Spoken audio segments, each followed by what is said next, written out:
del curso organizado por Endiva y el Hospital El Cruce, cómo mejorar la docencia y la práctica en endoscopía.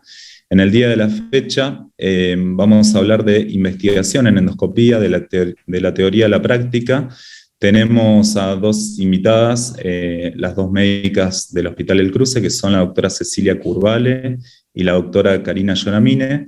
Y además tenemos la participación también como comentador del doctor Leandro Manzotti, quien a partir del próximo año se encargará de la Secretaría Científica de Endiva. Así que bueno, si les parece, vamos largando. Ceci. Perfecto, Agus. Comparto pantalla. Bueno, gracias obviamente Endiva otra vez por la invitación, por intentar difundir un poco estos temas que son medio pesados o complejos, pero que inevitablemente en algún momento de nuestra formación o de nuestra práctica nos tocan. Entonces la idea es poder dejar algunos tips y titulé esta primera parte de la charla diciendo por dónde empiezo, porque en general cuando nos avisan que para graduarnos o para terminar la maestría o para el congreso del año que viene tenemos que presentar un trabajo de investigación, empieza el pánico, digamos, y como que por dónde arrancamos. Porque hay un montón de decisiones que tomar respecto a los tiempos, respecto a lo económico, respecto a las personas con las que vamos a trabajar, un montón de ítems a considerar que es muy importante que lo hagamos antes de arrancar.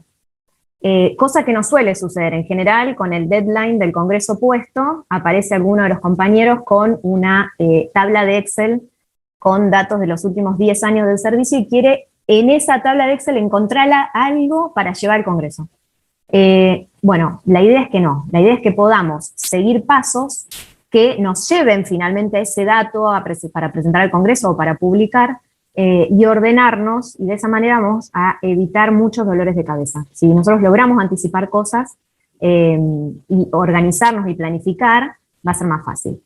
Obviamente estos 6 puntos, uno después los hace más automático, digamos, no es que los sigue tan estrictamente, los incorpora y los ejecuta, pero hoy los vamos a ver por separado para ver lo importante de pensar las cosas antes. Lo primero, y que resulta obvio, digamos, cuando uno lo ve así, es elegir el tema, pero no siempre sucede de esta manera. Elegir el tema, hay muchas maneras de elegirlo, no hay una manera correcta y una incorrecta. Uno puede elegir por interés, en general elegir aquello que nos gusta o que nos llama la atención o que nos está haciendo ruido o que suele ser nuestro tema de interés en la práctica.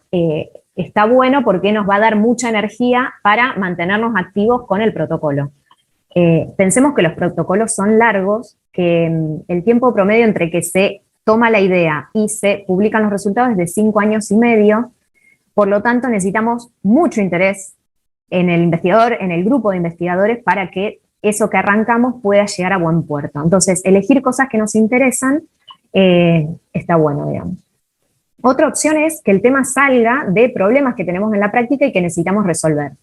Como endoscopistas individuales o como equipo de endoscopía, como servicio, podemos estar teniendo alguna duda respecto a alguna situación y ahí podemos encontrar una buena pregunta de investigación. Y eso está bueno también porque terminada la investigación, estamos con una respuesta que rápidamente vamos a llevar a la práctica, es decir, que es un conocimiento que se genera y rápidamente se utiliza. Y por último, investigaciones previas, ya sean nuestras o de otros equipos o lecturas que uno hace, generan preguntas válidas, porque la investigación genera más investigación.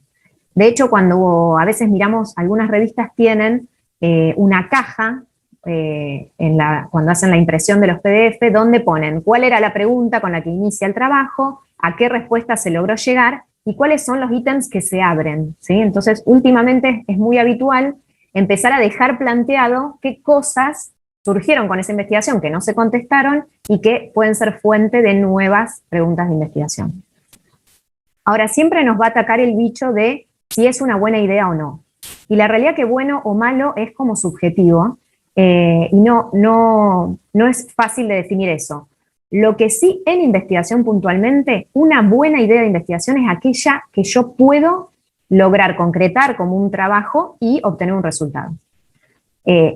Puede ser algo brillante en el inicio, que si el trabajo se interrumpió, no se pudo terminar o lo que sea, eso dejó de ser una buena idea de investigación. O puede ser algo muy chiquitito, que nos parece que no va a tener valor, pero que se pudo hacer de manera sólida, que se empezó, que se continuó y que se terminó y generó un conocimiento, y esa fue finalmente una buena idea, ¿sí? Lo segundo que tenemos que hacer una vez que pensamos por dónde va a ir el rumbo es revisar la literatura. Y esto es el cimiento de todo lo que va a venir después. Nunca nos tenemos que cansar de revisar esa literatura, que además la vamos a revisar en ese momento que estamos por empezar las escrituras del proyecto, como durante el desarrollo, porque el conocimiento está avanzando muy rápido, entonces todo el tiempo se van a plantear cambios, por lo que en ese aspecto en el que nosotros estamos trabajando con nuestro proyecto, debemos estar todo el tiempo actualizados con la literatura. Nunca nos vamos a cansar de revisarlo. Si a nosotros nos parece que a nadie se le ocurrió lo que se nos ocurrió a nosotros, probablemente eso sea falta de búsqueda, o una búsqueda que se quedó corta. Porque la realidad es que hay tanta gente investigando y los mundos son tan pequeños ya, porque ya no somos médicos, somos gastroenterólogos o cirujanos, a su vez somos endoscopistas, a su vez nos dedicamos a colon o vía biliar. Son mundos tan pequeños que en general a alguien ya se le ocurrió, ya anduvo medio cerca con ese tema, entonces raro que no haya nada publicado. Y esta revisión de la literatura es importante porque va a ser el marco teórico de nuestro proyecto. Es lo que va en la introducción del proyecto de investigación y también del futuro manuscrito, y siempre se lo piensa como un embudo, ¿sí? Donde arranca lo macro que tenemos y de ahí vamos bajando la información hasta llegar a nuestra pregunta. La cantidad de artículos que encontremos no es línea directa a que la pregunta esté respondida, ¿sí? Uno puede tener un montón de artículos, pero que nadie logró contestar lo que nosotros queremos, como así también puede haber un solo o dos trabajos y que ellos hayan logrado una buena respuesta. Entonces, hay que revisar, hay que buscar, hay que leer mucho, y en función de eso ir construyendo, como si fuera un cimiento, el resto del protocolo. Entonces tenemos, dijimos, la elección del tema, cada uno verá en qué se apoya para elegirlo, pero tenemos un tema con el que queremos rondar. Después vemos la pregunta, después vemos la revisión, a ver qué hay respecto a ese tema, y todo esto lo tenemos que volcar en una pregunta de investigación, ¿sí? Esta pregunta de investigación es la que va a guiar el resto del proyecto. Fíjense que hasta ahora no tocamos ninguna tabla de Excel, no miramos ningún dato, no cargamos ninguna variable, no le medimos a nadie el tamaño del pólipo, no hicimos nada específico. Estos son todos los primeros pasos que debemos dar. La pregunta de investigación va a tener atributos, ¿sí? Características que ahora vamos a desglosar para saber si esa pregunta que estamos formulando va por buen camino o no. Lo que decíamos, ¿es una buena pregunta de investigación? ¿Cumple con estas cosas como para llegar a buen puerto? Vamos con lo primero, factibilidad. Sacando de plano la ética que todos, digamos, asumimos que digamos, va a atravesar todo el proyecto, y de hecho ahora lo vamos a ver como uno de los atributos, la factibilidad, en mi opinión, es lo más importante. ¿Por qué? Si nosotros ya encaramos el proyecto sabiendo que la pregunta es más o menos factible, cambiemos. Cambiemos, porque si a eso le sumamos el tiempo, el desgaste y todos los inconvenientes que van surgiendo en la investigación, vamos mal, digamos. Entonces, por lo menos que de arranque sea factible. ¿Y factible qué? Factible ante todo el número de sujetos, ¿sí? El famoso N. Nosotros vamos a hacer una cuenta que nos va a determinar un número de pacientes a incluir, y si nosotros necesitamos 832 pacientes por rama y no los tenemos, no nos embarquemos. Está plagado de manuscritos que te dicen que necesitan un número de pacientes, ponen un número más pequeño y terminan concluyendo que se necesita un N mayor para tener fuerza estadística. Bueno, no, eso está mal, digamos. O sea, si uno sabe que para tener fuerza estadística necesita un número determinado de sujetos, arranquemos con eso, ¿sí? Debemos cumplir con ese número. Entonces tenemos que saber cuántos pacientes necesitamos. Si esos pacientes son el tipo de pacientes que tenemos en nuestro servicio y a nuestro alcance. ¿Cuántos creemos que van a aceptar participar? ¿Y cuántos se van a perder? Se sabe que es el 20% el que se pierde. Bueno, con todos esos números desglosados, ¿llegamos a lo que necesitamos? Si no, hay que empezar a ejecutar cambios, hay que ampliar criterios de inclusión, hay que achicar los criterios de exclusión, hay que hacerlo multicéntrico, algo hay que hacer pero no decir que no me alcanzaban los pacientes y entonces te publico 10 y necesitaba 832. No, eso no. Lo otro que debemos saber si tenemos es la experiencia técnica. Obviamente tiene que ser algo con lo que nosotros o el servicio está familiarizado. Ponerse a experimentar una técnica nueva en el contexto de un protocolo nos va a demorar todo y además nos va a introducir sesgos. Disponibilidad de tiempo y dinero es fundamental, decíamos, un promedio de 5 años entre iniciar y lograr publicar los resultados. Entonces tenemos que tener tiempo y tenemos que tener dinero, que el dinero siempre es más de lo que pensamos. La mayoría de los costos están atados al dólar, entonces eso va cambiando todo el tiempo, lo tenemos que tener en cuenta y tenemos que saber que hay un montón de becas y subsidios disponibles, un montón. Son un poco engorrosos a veces con los papeles para la presentación, pero si uno logra sortear esa burocracia y se anima a presentarse, hay un montón de dinero disponible para investigaciones y hay que aprovecharlo. Y por último, la factibilidad, tan importante como el número de sujetos, es regular el alcance del estudio. ¿Qué significa? Uno a veces cuando arranca quiere hacer el trabajo de su vida. Sepamos que ni vamos a descubrir la pólvora ni vamos a ganar el Nobel. Entonces, empecemos a recortar y ser más concretos en lo que queremos contestar. Porque si tenemos una pregunta de investigación muy amplia, probablemente no logremos llegar al resultado. Nos conviene tener algo concreto y conciso, un buen objetivo principal y nada más, y dejar todo lo periférico, que en realidad lo que nos va a hacer es retrasarnos, ¿sí? Logremos soltar objetivos. También es muy habitual leer proyectos que tienen chorrera de objetivos. Vamos a medir esto, vamos a determinar esto, vamos a sacar esta prevalencia, vamos a esta incidencia, esta no sé qué, un montón de cosas que lo que hacen es complejizar. Vamos a intentar simplificar e ir contestando preguntas puntuales, las más concretas posibles. La segunda del acrónimo era la I. En FINER, la I pertenece a interés, esto que decíamos. El interés del investigador o del equipo de investigación para lograr sostenerse en el tiempo, porque lo que pasa con los proyectos es esto, uno arranca muy arriba y conforme van pasando los problemas que se van sucediendo más la vida misma, el interés cae y el protocolo se acaba. Entonces, tratemos de elegir cosas que nos llamen la atención. Tratemos de ser novedosos. Tratemos de que ese resultado al que vamos a llegar sea una novedad. Decíamos recién que no va a ser la pólvora, no va a ser algo completamente desconocido y nuevo, probablemente ya haya algo vinculado al tema, pero tratemos de sumarle algo más. Digamos, esta es la base del conocimiento, uno va poniendo ladrillos sobre ladrillos, esos ladrillos a veces caen porque un nuevo conocimiento lo desbarata, y aquellos conocimientos que están firmes son la base de lo que sigue. Entonces, un buen trabajo con un buen diseño que ya logró, nosotros lo estamos leyendo en una publicación, ya logró su respuesta, replicarlo, si uno no le introduce ningún cambio, no suma nada. Algún cambio puede ser en la población, si se hizo en mujeres, hacerla en varones, si se hizo en niños, hacerlo en adultos, si se hizo con un solo medicamento, probar 2, alguna variante que sume más información y le dé novedad.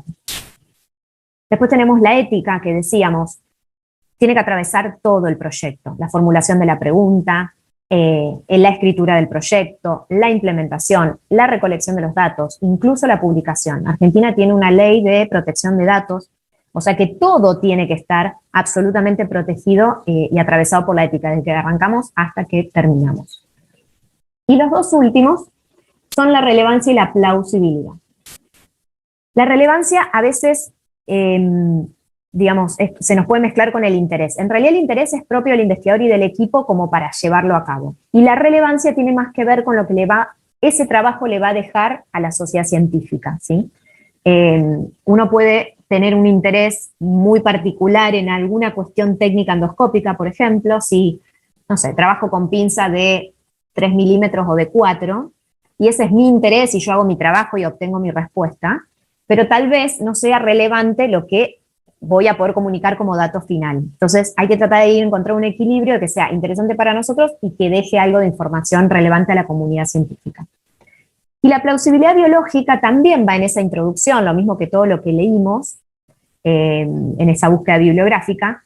La plausibilidad es el concatenado de eventos que me hacen suponer que A se vincula con B o que A genera B y que por eso estoy planteando la hipótesis.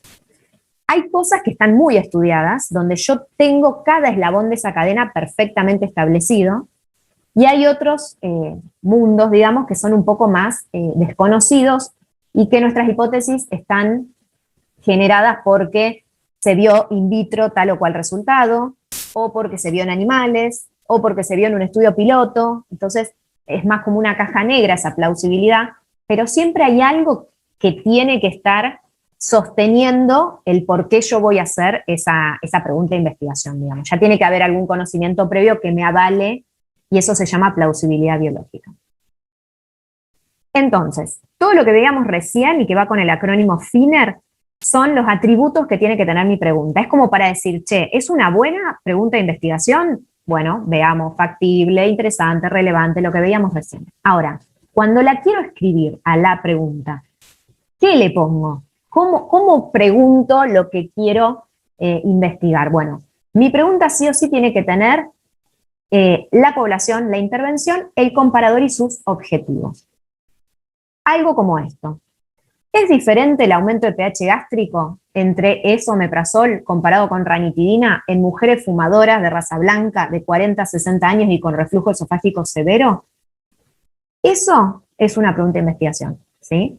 Parece sumamente específica, parece sumamente concreta, bueno, porque así tienen que ser las preguntas de investigación. Yo voy a arrancar con una idea allá en los pasillos del hospital o en un pase donde decir, che, ¿qué onda? ¿Omeprazol o ranitidina? Esa es la pregunta que arranca, digamos. Pero después debe ser lo suficientemente pulida para llegar a una pregunta tan concreta como esto. No es omeprazol, ranitidina en cualquiera, es en mujeres, con esa edad, con esa condición patológica de reflujo severo.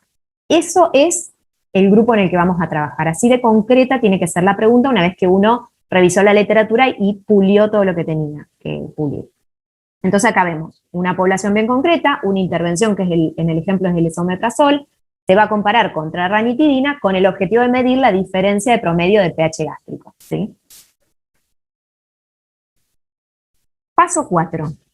Ya tenemos un tema, tenemos una búsqueda, tenemos una pregunta bien pulida. Bueno, esto lo vamos a volcar a una hipótesis. Matemáticamente es ese dibujo que ven ahí, que no importa, digamos. Es solo para que vean que detrás de lo que nosotros nos estamos preguntando hay toda una cuestión matemática, ¿sí? No es solamente juntar variables, ponerlas, sacarlas. Che, tráeme 2 pacientes más, necesito 800, bueno, pero tengo 20, hagámoslo igual. No, hay toda una cuestión matemática que sustenta eso que vamos a investigar. Y a nivel escrito, es la hipótesis. Gramaticalmente es un cambio de tiempos verbales, nada más. O sea, lo que habíamos preguntado, nosotros hacemos un cambio verbal y lo transformamos en una hipótesis. Y eso es lo que nosotros investigamos. Nosotros planteamos una supuesta relación entre el esomeprazol y la ranitidina, a ver cuál es mejor, y con mis pacientes, con mis datos, lo que yo hago es tratar de falsear la hipótesis, ¿sí? Yo pongo la hipótesis y la intento falsear. Si logro falsearla, voy a tener un resultado. Si no se logro falsear, el resultado es otro. Ambos resultados, se falsee o no se falsee, deben ser publicados, ¿sí? Para no tener sesgos. Uno suele tener sesgos de publicación porque solo publica las cosas que nos dan positivo, que nos dan bien, digamos. Bueno, no hay que hacer eso. Hay que publicar todo. Hay que publicar aquello que logró falsear, que es lo que nos gusta siempre, y aquello que no logró falsear la hipótesis. Caiga en la zona blanca o en la zona celeste, hay que publicar los resultados. Pero básicamente sepan eso, digamos. Por detrás de la pregunta que ustedes están haciendo, hay toda esta explicación matemática. Hecho todo esto, paso 5, definición de variables. No nos vamos a meter en eso profundo, yo solo voy a decir, digamos, que variable es todo aquello que no es constante, ¿sí? Es todo aquello medible que no es constante. En el ejemplo que dábamos, el hecho de ser mujer, de ser de raza blanca, de tener 40, 60 años y de tener reflujo severo, eso es constante, ¿sí? Mis pacientes, que van a ser incluidas en el trabajo, todas van a tener esa característica. Eso va a ser constante, por lo tanto no es una variable. En mi ejemplo voy a tener como variables recibir esomeprazol o recibir ranitidina, pH basal, pH luego del consumo de la medicación. Esos datos van a ser variables y yo voy a poder tener un resultado o el otro. Pero todo lo que yo pongo como criterio de inclusión son datos constantes. Las variables también tienen que ser parte de la definición del proyecto. Es ahí recién cuando uno se sienta con el Excel y empieza a elegir, digamos, qué valores van a ir en cada una de las columnas. Las filas van a ser pacientes y cada una de las columnas van a ser mis variables. Recién ahí me siento a armar una tabla. Y por último, y ya estamos llegando al final de la primera parte, es la elección del diseño, ¿sí? Lo mismo, no me voy a meter profundo, sabemos que existen todos estos diseños, los ensayos clínicos son los más sólidos, los que dan la información más fuerte, son los que permiten establecer causalidad, pero también son los más difíciles de llevar a cabo, llevan mucho tiempo, llevan mucha logística y mucho dinero, pero no son imposibles, digamos, hay que cranearlos mucho. Los estudios de corte, que son lo que solemos hacer nosotros, prospectivas o retrospectivas, los casos y controles, que son sumamente útiles para patologías raras, ¿sí? Donde uno no puede sentarse a esperar la aparición de la patología rara, sino que toma a los pacientes que ya conoce, que tengan la patología, y los compara con quienes no, esos son casos y controles, y los cortes transversales, que también son muy usados cuando queremos saber algo concreto, ¿sí? Hacemos un corte, sacamos una foto y medimos algo que queramos medir, ¿sí? Fíjense que recién en este punto entró el diseño. Tampoco es algo que uno hace al principio. No es que dicen, no, voy a hacer un ensayo controlado porque quiero ver qué onda el omeprazol. No. Uno tiene que construir y caminar todo un proceso hasta llegar a este sexto punto, recién donde se elige el diseño. Y se va a elegir en función del tipo de paciente que tengamos, del tiempo que tengamos, del dinero y del tipo de sesgo que podamos manejar o no, ¿sí? En función de todo eso, vamos a elegir el diseño más conveniente. Tal vez no el mejor metodológicamente o estadísticamente, no el más fuerte, pero sí el más factible. Que en realidad es eso lo que estamos buscando, factibilidad. Y a mí me gustaba el ensayo clínico, sí, pero no podemos. Hagamos una buena corte y lleguemos a un buen resultado, y eso va a ser una buena elección. Entonces, antes de embarcarse en una investigación, primero no tenerle miedo, digamos, es cuestión de práctica y es cuestión de largarse. Pero sí testear algunas cosas antes de empezar. Lo importante es si estamos interesados o no en el resultado, porque eso es lo que nos va a mantener a flote. Segundo, si va a tener impacto en mi práctica diaria, porque eso también me va a permitir sostenerme hasta obtener el resultado, y porque la realidad es que nosotros somos médicos asistenciales, entonces por más que investiguemos, está bueno que lo que investigamos sea un dato que nos reditúa en nuestra práctica habitual. Lo tercero, el N, el famoso N, por favor, tratemos de saber que lo vamos a tener como para poder llegar a un buen resultado y preguntarnos con sinceridad si estamos en posición de responder nuestra pregunta de investigación. Si todo eso es un sí, nos embarcamos. Sabiendo que la investigación es un proceso iterativo. Iterativo significa que uno tiene que repetir y rumiar hasta que llega al final de esa iteración, y que va a ser el punto de partida de la siguiente rumiación, a la que también le vamos a dar un cierre para saltar a lo siguiente. Eso hay que hacer con los proyectos. Pensar y leer muchísimo. Una vez que estamos definidos, empezamos a escribir.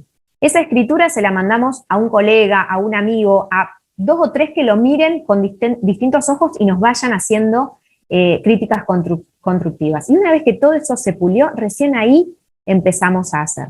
Ese va a ser, digamos, la mejor técnica para que lo que empiece se continúe y finalmente llegue a un resultado. Muchas gracias.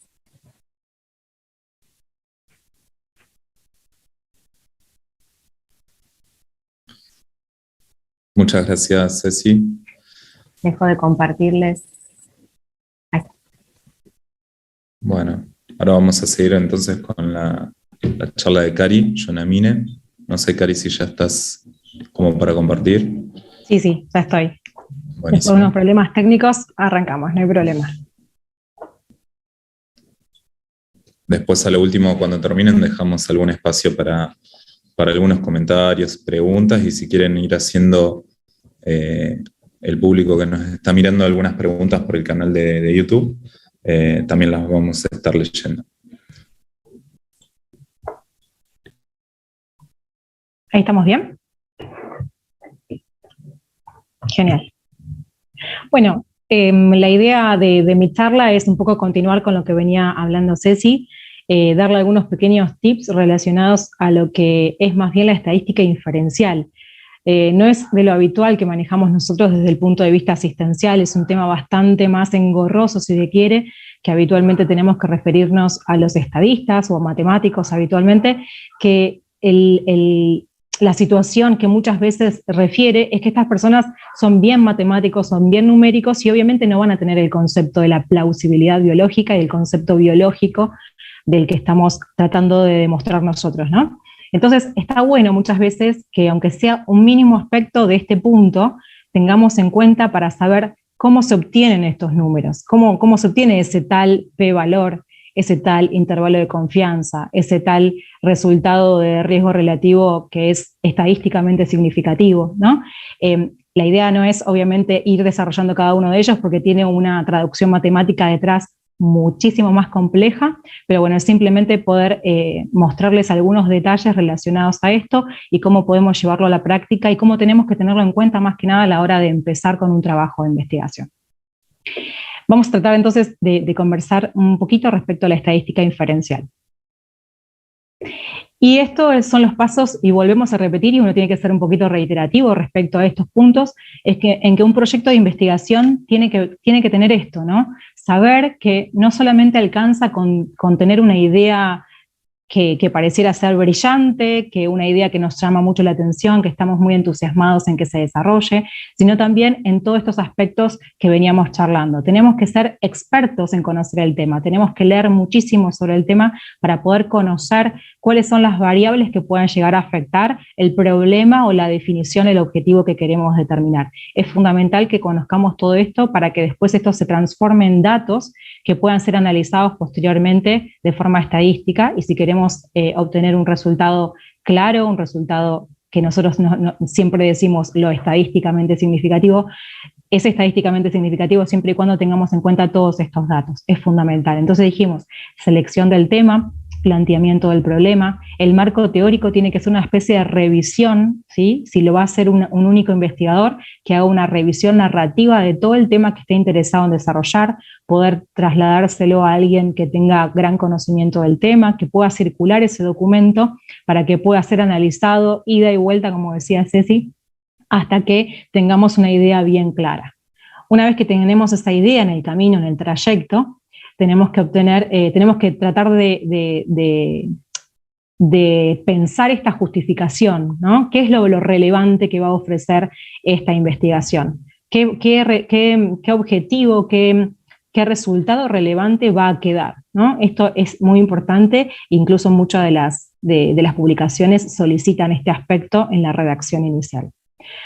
Después aparece la hipótesis, ¿sí? Estoy repitiendo algunas cositas que decía Ceci, pero lo interesante de todo esto que es la hipótesis, los objetivos y la selección de la metodología, que ya son aspectos que tienen que ver muchísimo con la estadística y con el análisis posterior. Estamos llegando a esta parte de la curva que había mostrado Ceci, ¿no? Que inicialmente estamos todos súper motivados, leemos un montón, sabemos un montón, alcanzamos todas las variables y cuando nos tenemos que poner a plantear la hipótesis nula, la hipótesis alterna, qué implican esos datos, cuál es el objetivo y cómo lo voy a analizar, ya estamos quemados, ¿no? Y ese es el momento en el cual más energía necesitamos para poder ofrecer. Muchas veces esto no lo necesita hacer sí o sí el investigador, quizás con todo este conocimiento es importante contactar al estadista, que es el que nos va a ayudar a poder seleccionar una metodología lo más adecuada posible, poder calcular un N adecuado si vamos a hacer un trabajo prospectivo, y poder plantear las hipótesis y qué es lo que nosotros queremos desechar, ¿sí?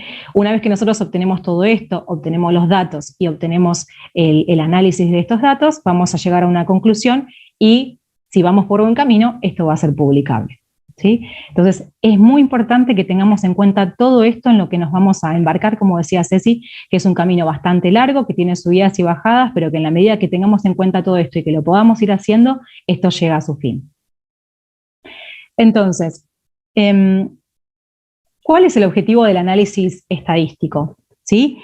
Para esto tenemos que entender algunos términos y tenemos que familiarizarnos con estos términos. Tanto en el estudio de las probabilidades como en la estadística, estamos trabajando con experimentos que llamamos aleatorios. Un experimento aleatorio son lo que nosotros sabemos es qué resultados posibles puede llegar a tener este experimento, pero no sabemos al momento de realizarlo cuál de ellos va a ocurrir. Entonces, solamente una vez que realizamos este estudio, este experimento, vamos a saber qué resultado en particular se obtuvo y con ello vamos a tener la probabilidad. ¿Sí? Podemos obtener las probabilidades. Esto es el caso, por ejemplo, de tirar la moneda al aire, ¿no? Sabemos que la probabilidad de obtener un resultado va a ser cara o seca, no más que eso. Ahora, cuando la tiramos no sabemos cuál de ellos va a salir. Si sabemos que tiene 2 caras, la probabilidad va a ser de 0,5, ¿no? Salvo que obviamente una de las caras sea más pesada o que las 2 caras sean caras, ¿sí? Eso ya obviamente va a ser otra circunstancia, ¿no? Pero en la medida que la probabilidad de que cualquiera de las 2 caras sea por igual, va a ser de 0,5 o del 50%. Este es el concepto de probabilidad. Significa entonces que es la chance de que un evento ocurra en un futuro, y cuanto más experimentos hagamos, esa proporción de veces en la que ocurre este evento es lo que vamos a llamar la frecuencia relativa, y es una forma de aproximarnos al verdadero valor de probabilidad. Como nosotros no sabemos la probabilidad total del universo, ¿sí? Obtener y realizar experimentos consecutivos va a hacer que nosotros podamos obtener una frecuencia relativa y eso poder hacer una inferencia a lo que puede suceder en el universo en su totalidad. Ahora bien, vamos con algún ejemplo y continuamos un poco con el ejemplo que decía Ceci recién. Tenemos una observación, ¿no? Un sujeto. A esa observación nosotros le damos un IVP, ¿sí? Y lo que nosotros queremos determinar es ese pH gástrico, qué es lo que va a modificarse, ¿sí? Mi hipótesis, vamos a hacer un ejemplo de las hipótesis, mi hipótesis nula es la que conserva, la que mantiene la estabilidad de todo, o sea, no hay modificación. Significa entonces que mi hipótesis nula o H0 va a ser que el pH gástrico no se modifica, ¿sí? O no se modifica o el promedio de pH va a ser igual al que no utiliza un IVP, por ejemplo, ¿sí? Esa es la hipótesis nula. Y la hipótesis alterna va a ser la H1, que significa que va a haber una alteración del pH gástrico. ¿Hacia dónde? ¿Hacia arriba o hacia abajo? ¿O hacia los dos? Eso depende de lo que queramos establecer. Habitualmente, lo que tiene más fuerza es que nosotros hagamos una hipótesis alterna a 2 colas, que definamos que el pH puede estar modificado para arriba o para abajo, ¿sí? Si bien estamos sospechando o creemos que el pH va a ir para arriba, ¿no? Vamos a subir el pH. Pero ¿qué pasa? Si nosotros hacemos una inferencia o hacemos una hipótesis, en la cual establezcamos que solamente puede ir para arriba, si hay un valor que va para abajo, no podemos hacer ningún informe respecto a eso, ¿sí? Entonces siempre es mejor hacer una hipótesis alterna que tenga 2 colas. Esta H1 implicaría entonces que el pH gástrico difiere del basal o es distinta al pH básico, por ejemplo, que sería el de pH 3 o 4, ¿no? Ahora, eso lo hicimos con una sola observación. Nosotros lo que queremos es inferir a la población general. Si yo, por ejemplo, utilizo personas adultas mayores de 18 años que no tengan ninguna enfermedad, yo quiero hacer una inferencia de lo que va a suceder con el pH gástrico de una persona que yo le ofrezco un IVP. Por ejemplo, el pH a las 6 horas, ¿qué es lo que va a suceder? Yo quiero inferir en todo ese universo de personas. Para ello yo necesito hacer una observación en una muestra. Esa muestra tiene que ser representativa, con las mismas características constantes, como decía Ceci, de la población en la cual yo quiero inferir, y solamente quiero utilizar una variable que va a ser el IVP para poder modificar el pH gástrico. Eso es muy importante de registrar, para después yo, finalizado este trabajo, yo puedo inferir que en toda esa población de esas características, puedo decir que el pH gástrico se modificó. ¿Sí? Perfecto. Entonces, para todo esto yo necesito conocer y definir con qué variables voy a trabajar, ¿sí? Las variables se dividen básicamente en 2, las variables cualitativas y las variables cuantitativas. Las diferencias entre 2 es básicamente que las cualitativas son características, ¿sí? Volvemos un poquito para acá. ¿Qué es una variable primero? Dijimos que aquello que se mantenía bajo el mismo valor es una constante. Todas aquellas características que pueden tomar distintos valores es una variable. Las variables pueden ser descriptivas como las cualitativas o numerales como las cuantitativas. Las cualitativas pueden ser nominales u ordinales. Las nominales son aquellas que simplemente dan nombres, como por ejemplo el color de pelo, el sexo, ¿sí? U ordinales, los ordinales son aquellas que, si bien son características, implican un cierto orden, como por ejemplo el nivel de educación, que sea primario, secundario, terciario. Sabemos que el primario es menor que el secundario y a su vez menor que el terciario, ¿sí? El índice de masa corporal. Sabemos que un paciente con sobrepeso es menor que una obesidad tipo 1, una obesidad tipo 2, ¿sí? Eso es una variable cualitativa.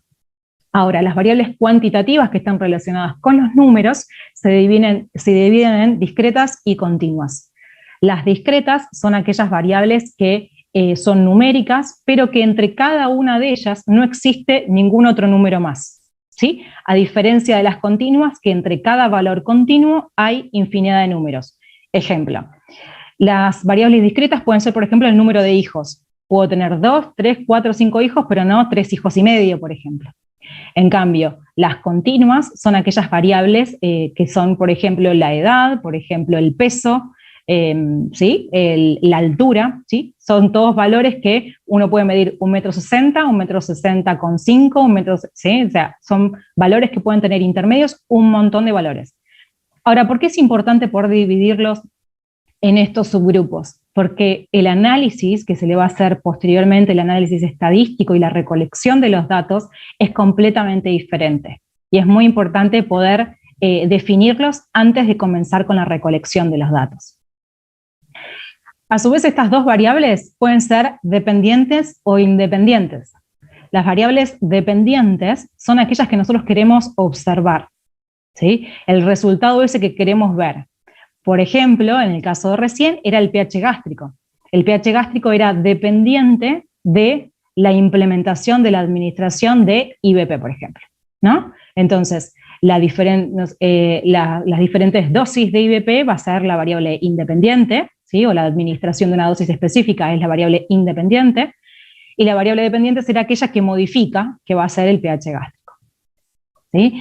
Entonces, esto es simplemente un ejemplo para que tengan en cuenta. Esto es la presencia de diabetes o no en relación a la glucemia. La diabetes va a ser sí o no, ¿sí? Esto es una variable cualitativa nominal. 0 no tiene diabetes, 1 tiene diabetes. Esto es una regresión logística, en donde lo que estamos haciendo es, bajo una única variable, que es la glucosa, determinamos qué probabilidad de diabetes va a tener el paciente, ¿no? Entonces, fíjense que más o menos a nivel de 145 de glucosa, la probabilidad de tener diabetes es de 0,5. Ahora bien, ¿podemos definir que solamente con la glucosa el paciente va a ser diabético o no? Probablemente no, y es ahí donde tenemos que hacer un análisis multivariado.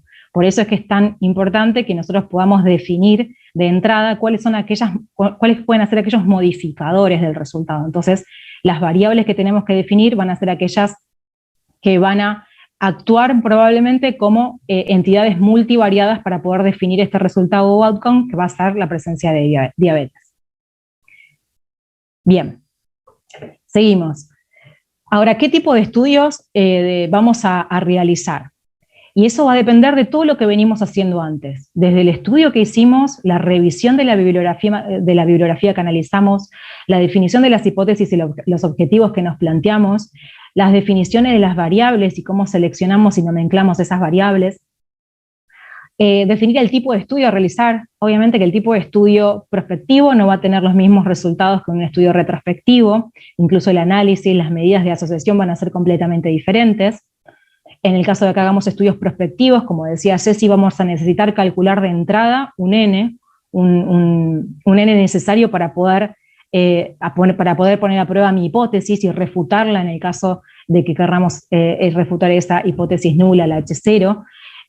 Habitualmente tenemos que pensar en estos valores, en qué nivel de confianza o qué error alfa queremos tener. Esa es la confianza del 95% que habitualmente se utiliza, es la más importante.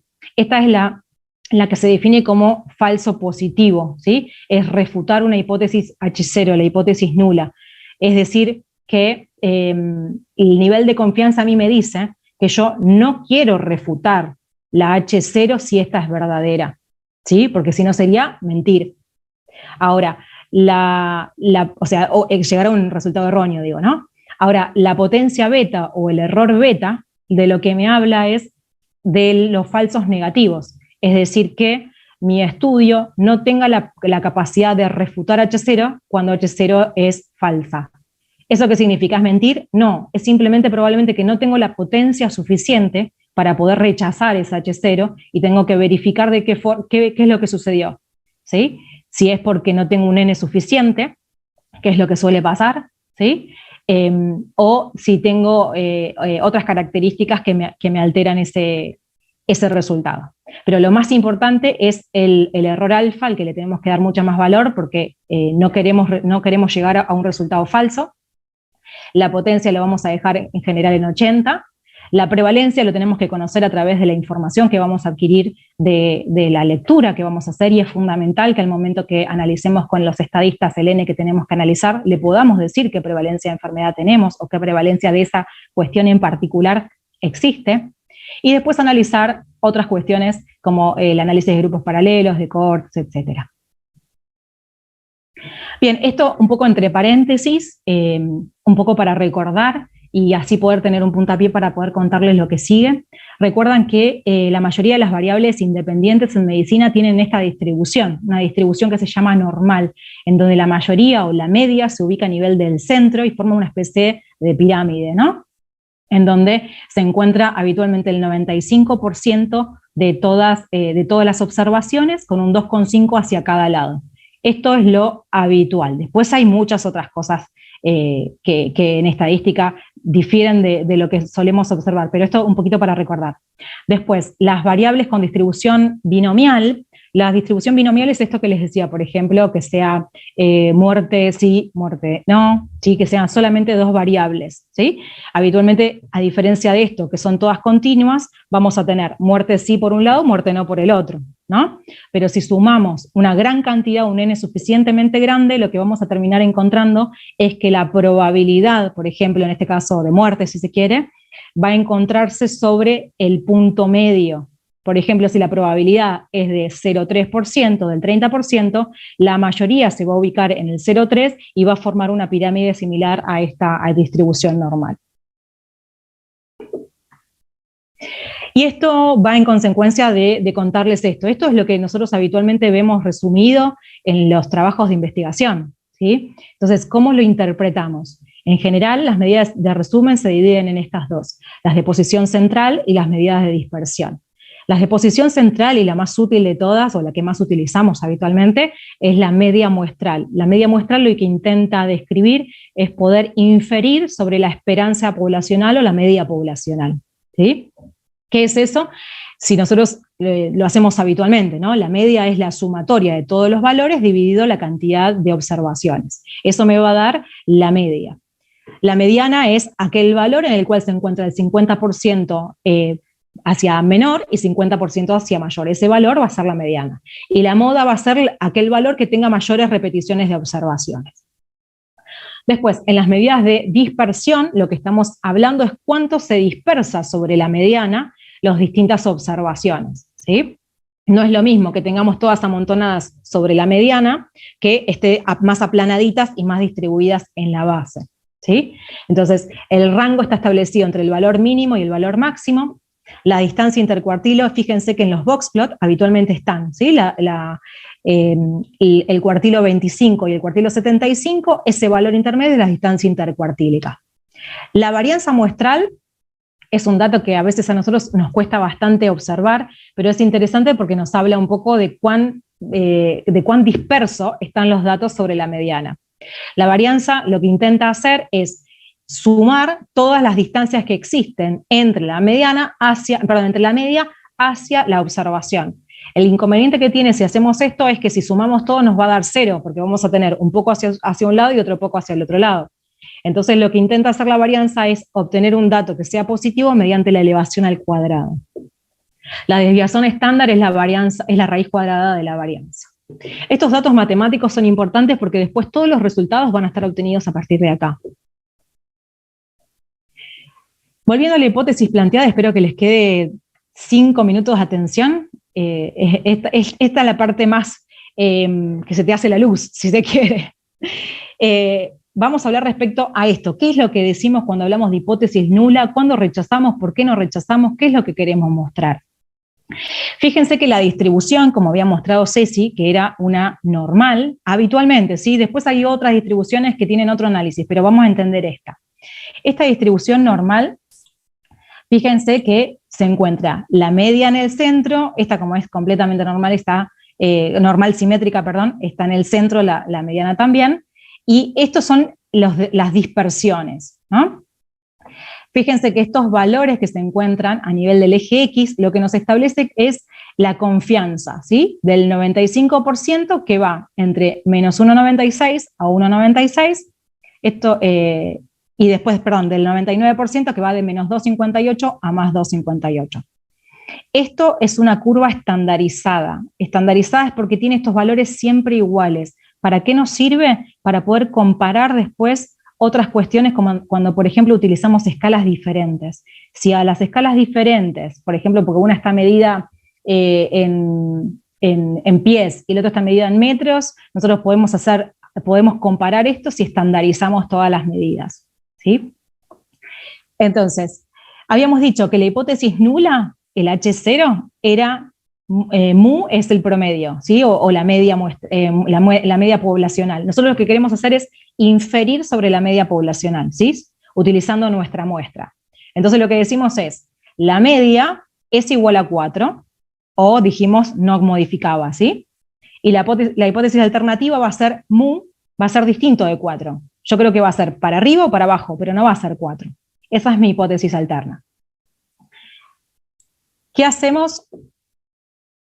No se asusten. Esto lo único que quiere decir es que la media, X es la media, tiene esa distribución que es normal en forma de montanita, con una media mu se llama, con un desvío estándar sigma cuadrado. Y esa X con una rayita es lo que va a estimar, ¿sí? Mi estimador dice que yo voy a encontrar ese valor de la misma forma, ¿no? Con una normal, con una media mu y un sigma cuadrado sobre n. Fíjense que entonces, si yo quiero estimar ese valor, yo lo voy a utilizar teniendo en cuenta la cantidad de personas u observaciones que estoy analizando. Por eso es tan importante la cantidad de observaciones, porque si no, no voy a poder rechazar H0. Entonces, bueno, esto es cómo se estandariza, es decir, cómo llevo todos esos valores a esta curvita. Y la regla de decisión es esta. Me dice que si yo agarro todos estos datos que obtuve, ¿sí? ¿Qué significa esto? Es el Z. Le hago la raíz cuadrada del n que estoy obteniendo y hago esta resta y división, y si este valor, que son valores que se encuentran acá abajo, es mayor a alfa 2, es decir, que se encuentra por acá o por acá, yo rechazo la hipótesis nula. ¿Por qué? Porque dice lo siguiente esto en realidad. Yo estoy diciendo que si la hipótesis nula fuera cierta, ¿sí? Si yo digo que el pH gástrico con IBP es de 4, la probabilidad de encontrar ese valor que encontramos acá va a estar por acá, ¿no? Es muy baja. Ese es el p-valor.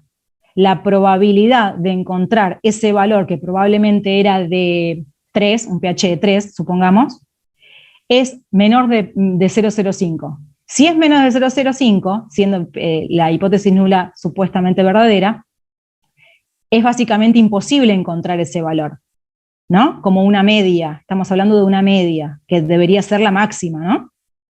Entonces, por ese motivo yo rechazo la hipótesis nula y digo que entonces debe ser esta cierta. ¿Sí? No es que digo yo estoy corroborando que esta es cierta. Yo estoy diciendo, como yo rechazo esta, tomo esta. ¿Sí? Entonces, el p-valor es la probabilidad de hallar dicho valor bajo las condiciones establecidas en H0. Si yo digo H0 es verdadera, la probabilidad de encontrar un pH de 3 con IBP es menos de 0,05. Entonces la media nunca puede ser 0,05, así que debe ser la H1 verdadera. ¿Sí? No sé si fue medio... Pero bueno, entendiendo esto uno puede entender después todas las conclusiones que se hacen en estadística en general. Y estos son los conjuntos de datos y fundamentales que tengamos en cuenta a la hora de recabar los datos. Tenemos que saber, esto es un ejemplo de tabla que está bien registrado, y lo que dice es que codifiquemos muy bien cada variable, sepamos muy bien qué significa cada variable y sepamos muy bien cuáles son los valores que puede tomar cada variable. Por eso es que tenemos que saber si es una cualitativa, si es continua, si puede tener coma, si no puede tener coma. Tengan en cuenta que si es una cualitativa, si ustedes ponen sexo hombre-mujer y en otro lado ponen hombre con H mayúscula, los va a tomar como una variable diferente. Por lo tanto, codificarlos de entrada, ¿sí?, a los valores cualitativos es muy importante, porque así no hay duplicación de variables, no se ensucia la tabla, ¿sí?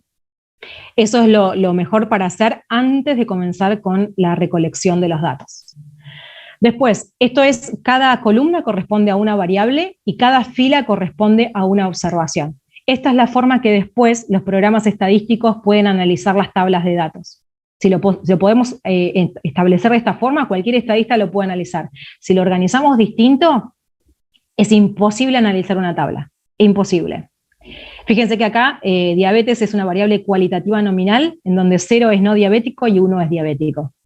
Esto es la identificación y el resto son todas variables cuantitativas. Esta también es quali, pero estas son todas cuantitativas. Pero fíjense que se trata de que todos los valores sean numéricos, para que después los programas los entiendan. Entonces, el análisis estadístico, posteriormente a todo esto que les estaba contando, va a actuar mediante una modelización. Ya a esta altura, si nosotros comprendimos toda esta información, vamos a poder obtener una tabla interesante, completa, y que va a ser útil para el análisis.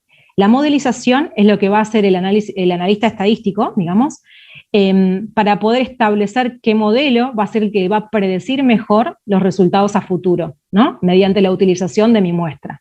Lo que queremos hacer, repito, es inferir sobre la población o sobre el universo con mi muestra, ¿sí?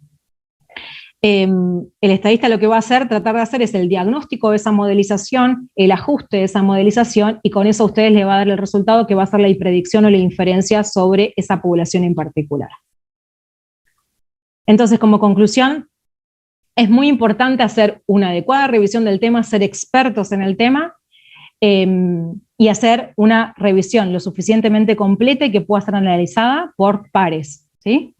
Establecer un objetivo claro, hipótesis clara, tener un N de muestra analizable que siempre va a depender de esto que les decía, que depende de qué tipo de estudio vamos a realizar, qué hipótesis queremos tomar, qué objetivos queremos demostrar. Este N eventualmente lo va a obtener el estadista.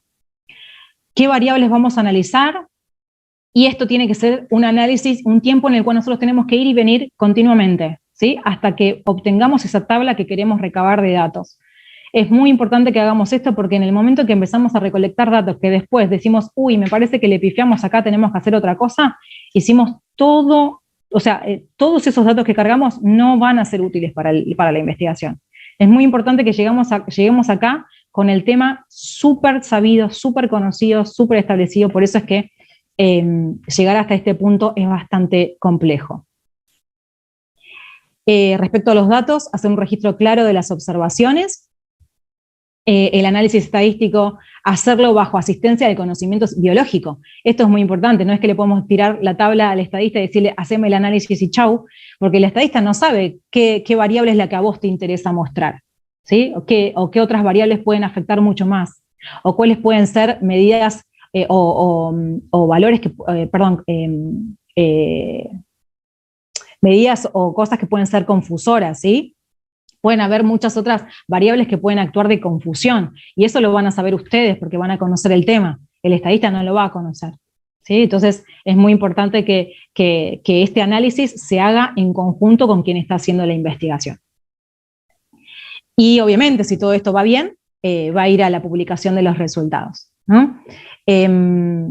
Esto va a requerir un trabajo en equipo, ¿sí? El investigador va a tener la idea, va a hacer la investigación previa, va a hacer un resumen de toda la información, va a lograr tener probablemente los datos o las variables que necesite, pero va a necesitar asistencia, ¿sí? Una sola persona no va a poder llevar a cabo todo esto.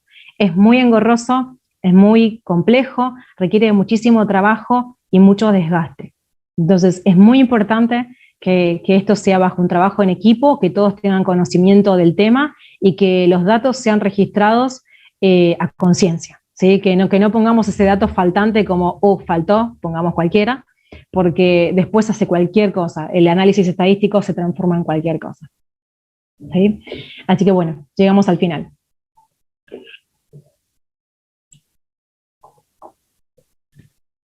Bueno, muy bien, Cari. Muy bueno, la verdad. Bueno, no sé, Leandro, ¿qué te parece? ¿Qué te parecieron las charlas? ¿Algún comentario, pregunta? Me parecieron muy buenas charlas, tengo un par de comentarios. Empezamos con la charla de Cecilia y lo estimula a uno a pensar y a decir, bueno, voy a tratar de publicar y hacer todo esto.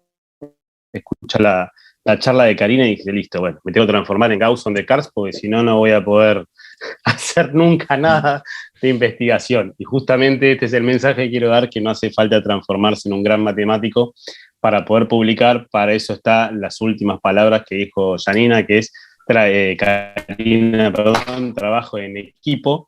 Y bueno, y justamente en relación a esto es una pregunta que le quiero hacer un poquitito a las dos. La primera parte de la pregunta se la voy a hacer a Cecilia y la segunda parte a Karina, pero parte de lo mismo. Lo que venían comentando es, bueno, tenemos la idea de lo que queremos investigar, tenemos una buena idea, hacemos la pregunta con metodología científica y algo que me parece para mí fundamental es no perder tiempo. Porque algo que cabeza con la pared es la factibilidad de un estudio. Y así es como empezamos con una idea, leímos toda la bibliografía, escribimos un montón y cuando vamos a hacer el estudio, no, esto no lo vamos a poder hacer porque va a ser medio imposible. Entonces, por ahí, el tema de lo inicial, siempre el ejercicio mental de pensar el tema de interés, hacer la pregunta con la relevancia estadística, esto es lo más importante, pero siempre pensar en si va a ser factible o no. Y una de las cosas que son fundamentales, que ya lo dijeron las dos en respectivas charlas, es calcular el N. Y cuando uno no consulta sobre temas que no sabe, llámese un paciente que consulta para hacer su primera colonoscopia a los 65 años, cuando tiene cambio el ritmo evacuatorio y se llegó con un cáncer porque no se hizo nunca, una colono de prevención, o cuando nosotros no consultamos con el contador o con el abogado de temas que no sabemos, después terminamos embarrándola por no consultar en forma precoz. ¿En qué momento, y a esto va la pregunta, en qué momento consultar, aunque sea inicialmente, no para que haga todo el diseño del trabajo, consultar aunque sea para lo más básico, cómo calcular, qué calcular para ver si va a ser factible? ¿Cuándo consultar? Es la primera pregunta dirigida a Cecilia, y después la segunda parte de esta pregunta se la voy a dirigir a Karina. Al principio, Lean, todo desde el principio. Es más, en general los equipos de investigación exitosos tienen a los estadistas como parte del equipo, o porque son médicos que hicieron bioestadística, o porque laburan con estadistas. Ellos tienen que estar todo el tiempo, porque, como decía Cari, si nosotros le tiramos la tabla, ellos entienden números y algo van a sacar. O sea, si uno exprime el dato, alguna conclusión sacás, pero si no estás vos como experto sentado al lado, no va a tener valor. Y lo mismo al revés. Si nosotros queremos diseñar algo y vamos a ir el último día a preguntarle, va a ser un lío. O sea, ya todo lo que hicimos lo hicimos mal. Ellos tienen que estar desde el principio, en todo, en la elección del diseño, en la determinación del N, en los criterios de inclusión o de exclusión. Esto es una cuenta matemática donde vos subís, en general son fracciones, entonces si vos levantás el número de arriba, te da para arriba, si le bajás el de abajo, también te da para arriba. Es una cuestión absolutamente matemática, entonces ellos tienen que estar ahí desde el principio. Es lo que nos va a evitar los dolores de cabeza, sin duda. Totalmente. Lo ideal, como vos estás mencionando ahora, y como mencionó Karina, es tener una estadística un estadista en el grupo de trabajo, cosa que realmente ocurre en el 1% de nuestro entorno científico, ¿sí? Teniendo en cuenta esta realidad, por eso esta pregunta, preferible gastar la plata en el momento oportuno y que es al principio, no hacer todo el trabajo, romperse la cabeza, porque eso lleva a que nos agotemos intelectualmente, porque pensamos trabajo, bueno, llegamos al momento de hacer la pregunta estadística, digamos, la evaluación estadística, no, dice, esto no se puede hacer, o no te va a servir, o no vas a llegar, o vas a publicar algo, como decías vos, con un N de 10 cuando necesitabas 800 y no sirve. Entonces gastaste tiempo, gastaste recurso intelectual, gastaste energías, pilas, todo lo que fuere, por no hacer la consulta pertinente en el momento pertinente, ¿sí? Entonces, lo que por ahí está bueno, como para cerrar como corolario de estas dos charlas es, bueno, pensemos la pregunta, pensemos qué queremos estudiar, pero de entrada consultemos con un estadista, aunque sea para que nos diga el N y la factibilidad y qué cosas voy a necesitar. Y, Karina, otra pregunta en base a este N también. A grandes rasgos, ¿no? Obviamente calcular el N tiene toda una fórmula matemática, tenés que saber la prevalencia de la enfermedad y todo esto, pero para que la gente entienda a grandes rasgos cómo se puede calcular, cómo se puede llegar a pensar, no calcular, puede ser la función de la estadística, pero cómo se puede llegar a pensar, qué tiene que pensar el médico que no sabe mucho, cuáles son las herramientas que un estadista utiliza para calcular el N, porque con esa data sí se la tiene que llevar el médico investigador, el investigador que va a hacer el planteo de la pregunta, eso sí se lo va a preguntar el estadista, que el estadista pueda calcular el N. Re interesante, Leandro, tu pregunta es muy interesante y es cierto. Eso es lo que hay que tener en cuenta al momento de la consulta, ¿no? Por eso es que uno cuando va a consultar por primera vez y ya sabe lo que va a hacer, tiene que saber todo, diría, del tema, ¿no? Tiene que saber todo. Porque el estadista lo que le va a preguntar es números, ¿sí? Le va a preguntar, por ejemplo, si yo quiero hacer una terapéutica en particular, ¿sí? En algo que tiene una prevalencia tanto y quiero ver si disminuye esa incidencia, ¿no? Vamos a hablar así. La prevalencia hoy es de tanto, yo quiero evaluar en un periodo, si yo haciendo una determinada terapéutica, la incidencia baja o no, ¿no? Entonces yo ahí lo que necesito es la prevalencia y voy a necesitar qué quiero modificar y cuánto lo voy a modificar. En ese cuánto voy a modificar cambia muchísimo el N. Cambia mucho. Y es ahí donde el estadista puede, entre comillas, dibujar tu N, ¿sí? Obviamente, cambiar de 15.000 observaciones a decirte que necesitas 600 es un numerito que te va a modificar, ¿no? Ahora, si tu variación va a ser, no sé, no se me ocurre ahora una idea en particular, pero a veces la representación biológica de ese cambio no es nada, ¿sí? Y se publica ese tipo de cosas, porque como el N te es un N factible y el resultado va a ser un poquito mejor que lo que ya está publicado, lo haces, ¿no? Pero eso es muy importante que cuando vos te embarcás a esto, sepas bien qué es lo que querés marcar y qué diferencia querés lograr con lo que vos querés implementar. ¿Sí? Con tu I de la pregunta pico, ¿no? ¿Qué implementación vas a hacer para modificar ese outcome? Bien, perfecto. O sea, lo que tenemos que tener en cuenta entonces, tratándonos de ponernos en la cabeza, que es la gran mayor parte de nuestra población, ¿qué tiene que llevar ese médico a su consulta con el estadista, ¿no? Primero, la pregunta correctamente hecha, que de una pregunta correcta surge todo el proceso de investigación, que es lo más importante, lo que a mí me parece que es lo más importante. La pregunta, cuando uno sabe lo que busca, entiende lo que encuentra, y viceversa, al revés. Entonces, llevar la pregunta y qué es lo que quiere estudiar exactamente, y entonces el dato que uno le tiene que aportar en estadística es la prevalencia de la enfermedad que quiere estudiar, ¿no es cierto? Y bueno, y depende, el modificador va a también variar ese N. Y ese N, a ver, más o menos, también para que sea fácil determinar una factibilidad, ¿cuándo vamos a necesitar un N chico y cuándo vamos a necesitar un N enorme? No es lo mismo, no sé, estudiar reflujo en población pediátrica que cáncer de esófago en población anciana. Y el Por tema eso, es que más o menos eso a depende, grandes rasgos, ¿qué tiene que claro, tener en cuenta el investigador al momento de pensar el N? Bien, aquellas enfermedades que tienen alta prevalencia van a requerir un N enorme para poder encontrar una diferencia. Y los que tengan los que tengan prevalencia muy bajita, primero que va a ser difícil encontrarlos, te va a llevar más tiempo probablemente, esos probablemente con un N más chico puedas acceder, pero vas a requerir, como suele pasar, un estudio multicéntrico para poder llegar a un resultado útil, ¿no? Bueno, pero a ese dato quería llegar,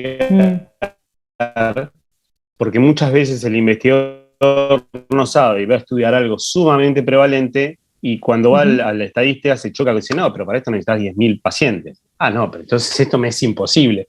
Entonces esos pequeños datos de la cocina que es importante que lo sepa y no hace falta saber todo el choclazo gaussiano que mandaste, que es hermoso, pero para el que no le gusta mucho la matemática, ve eso y se espanta un poco, ¿no? Y saber que también existen todos paquetes estadísticos que hacen automáticamente eso usado de la manera correcta por la persona correcta, que es la estadística, y no hay que saberse todo eso para publicar, ¿no? Dar un mensaje esperanzador, si no, el que vea la charla esa dice, no, me escapo de acá porque no quiero jugar totalmente, no fue la idea, fue más que nada fue la idea de acercar un poquito qué hacen los estadistas en cuanto al análisis, que es algo accesible, digamos.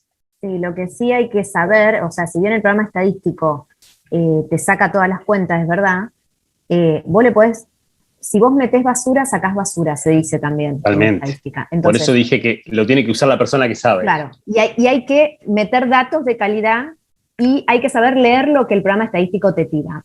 Pará, me tiró una P menor a 0,05, estamos todos chochos, sí, pero esperá, ¿qué significa eso? Sí.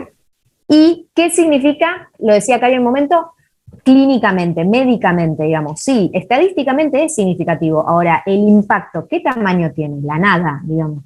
O un montón. Bueno, entonces, esos son pequeños trucos. Y lo otro que se me viene a la cabeza cuando yo escucho la charla de Cari es la lectura crítica. Porque uno puede decir, no, pará, la investigación no es para mí, yo de acá salgo corriendo. Está bien. Pero todos, todo el tiempo, tenemos que leer trabajos de investigación para nuestra práctica diaria. Y lo que leemos es eso. Entonces, y lo que menos hacemos es empezar leyendo material y métodos, que es para ver si leemos o no el artículo. Todos salteamos y vamos a la conclusión. Decimos, pará, tiene una linda intro, mirá qué buena conclusión, fin. Pero bueno, eso implica también otro conocimiento que tenemos que empezar a... Eso, o sea, tener este conocimiento del que nosotros estamos hablando sirve no solo para el que se quiera alargar a investigar, sino para todos los que tenemos que hacer lectura crítica. ¿Qué es esa P? ¿Qué significa ese riesgo relativo? ¿Qué me quisieron decir con ese P-valor?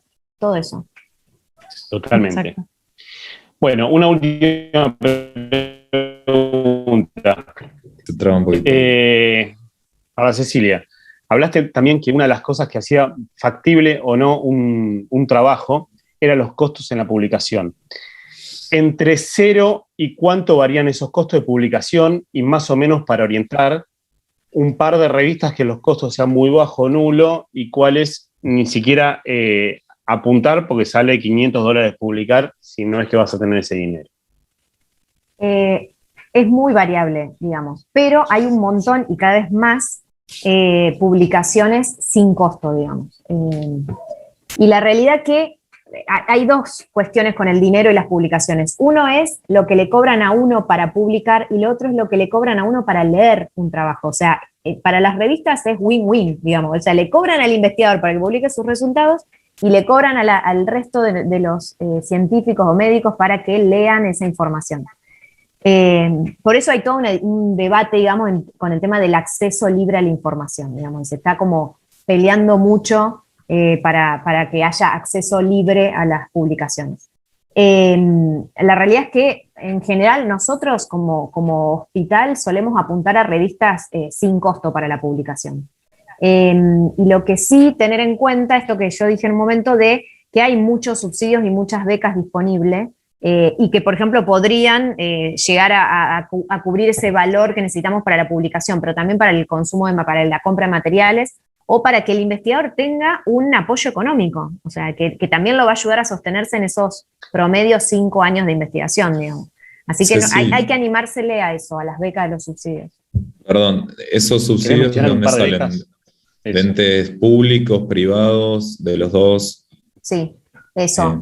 Por ejemplo, están la Salud Investiga, que son del Ministerio, hay investigación, hay, digamos, como subsidios y aportes de, por ejemplo, el Instituto Nacional del Cáncer, para nosotros que elaboramos con colon y cáncer de colon. Hay PICT para las investigaciones un poco más, digamos, moleculares o más básicas, pero hay un montón. Bien, bien, bien. Bueno, muy bien. No sé si muy lindas las dos charlas. Sí, la verdad que muy, muy buenas, excelentes. No sé, Leandro, si te queda alguna pregunta, si no, ya estamos en 1 hora y 1/4, así que estamos bien como para ir finalizando. Dejémoslo por acá. Perfecto. Bueno, muchísimas gracias, Cari, muchísimas gracias, Ceci. Gracias, Leandro, te deseo realmente lo mejor para el año que viene en la científica de Endiva. Así que bueno, les agradezco a todos, a toda la comisión pasada y la que está presente ahora, a todos los socios, por toda la confianza de este año. Fue un gran año, un lindo año, así que bueno, espero lo mejor para el que viene. Un saludo muy grande para todos y bueno, felicidades. Vamos a tratar de mantener la vara, que la dejaste alta. Chau, buen cierre de año. Muchas gracias. Chau, chicos. Adiós. Buen año para Chau, chau. Nos vemos. Chao, chao.